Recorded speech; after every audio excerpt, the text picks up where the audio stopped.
cube plus I cube minus I cube minus 3a square I plus 3a I square. So இது வந்து a plus I whole cube. அது வந்து a cube இந்த formula a plus b whole cube formula a cube plus I cube plus 3a square I plus 3a I square. Expand பண்ணியாச்சு. இங்கே minus 7a இருக்கு.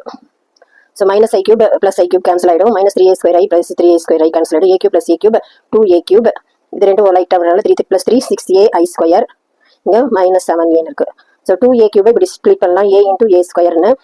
2a into a square வந்து அவங்க ஐன்னு எடுத்துக்க சொல்லியிருக்காங்க. ஸோ 2ai ai வந்து இது ஒரு ப்ராப்பர்ட்டி மேட்ரிக்ஸ் ப்ராப்பர்ட்டி ஐடென்டி மேட்ரிக்ஸோட a மேட்ரிக்ஸ் மல்டிப்ளை பண்ணால் a தான் வரும். ஸோ 2a இங்கே வந்து 6a square I power anything வந்து ஐடென்டி மேட்ரிக்ஸ் I தான். ஸோ 6ai ஸோ 6ai வந்து 6aன்னு எழுதலாம். ஸோ 6a இங்கே minus 7a இருக்கு.